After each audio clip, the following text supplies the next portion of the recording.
Hi, I'm Jarrad Brown, Australian expat financial planner based here in Singapore. Thank you for checking out my video today. In today's video, what I want to share with you is what you need to think about as an Australian expat if you're looking at investing in private equity.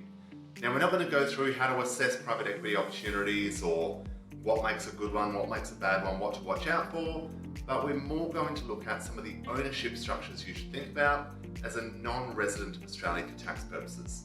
So before we start, let's just have a quick recap on exactly what private equity is.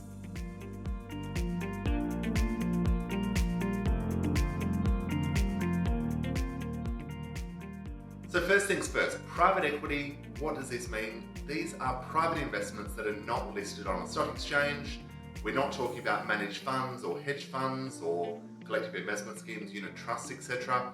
But these are private investments. So private companies that are not listed on a stock exchange would be considered private equity. Now this might be your own business, your own startup, or it might be something that you're investing in with a friend, somebody else that you know, or an opportunity that you've come across. So that's what private equity is, private companies. Let's have a look at what you need to think about when it comes to how you own those shares in that private investment. There are a number of options to think about as a non-resident of Australia, and specifically we're looking at tax residents of Singapore. In Singapore, we have no capital gains tax typically on overseas equities, overseas investments, and no tax on dividends. So it makes it a very tax-friendly place and a very affordable place to change the ownership of your investments. Now, given that we're talking about tax here, it is vital that you seek professional advice just so that you don't find yourself with any nasty surprises in future. But let's have a look at some of the ownership options. First, we could have a look at owning the shares or owning that private equity investment in our own name. We could do that individually or with our partner. Now, that might be a good option. Naturally, it's an affordable option. There's no cost of any sort of setup or structure, but it may make it difficult to shelter ourselves from tax in future. We could also look at holding those investments in a company registered in Singapore or even a company registered back in Australia. Now here we need to be mindful of the costs of owning these structures. They will typically have reporting requirements and naturally corporate tax to be filed. So when you're assessing which option makes sense, make sure you're thinking about these costs as well. You'll also typically need local directors. So again, there are going to be some fees and costs associated with that setup. Now, in addition to companies, we can also look at setting up a trust. Now, that might be a family trust in Australia, it might be a family trust in Singapore, or even in another jurisdiction. Again, a little bit like a company, we do have holding costs here, but it may make it quite efficient in future, sheltering that from future tax exposure. Now, in addition to those, we've also got superannuation. So we can hold some, but not a lot of private equity investments inside our Australian superannuation.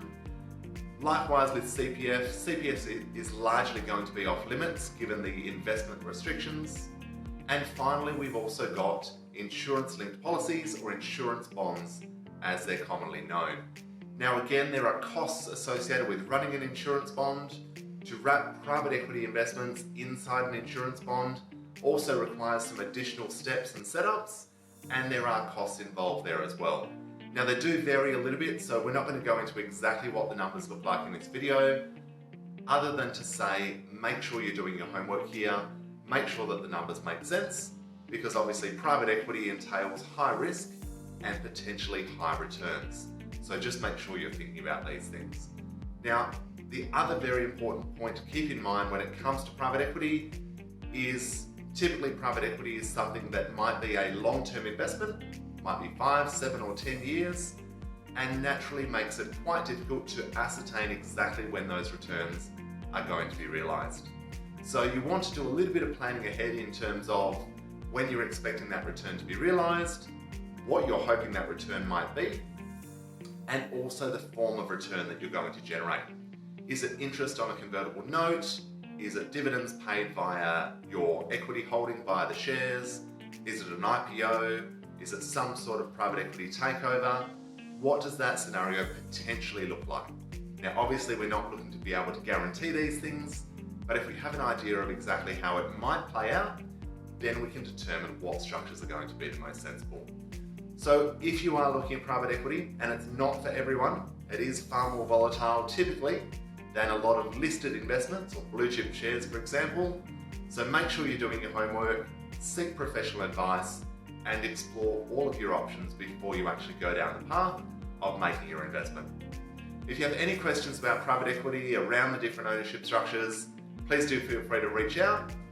Feel free to drop a note in the comments. If you found this helpful, please don't forget to like, subscribe, turn the notifications on. Really appreciate you tuning in, and I look forward to seeing you next time.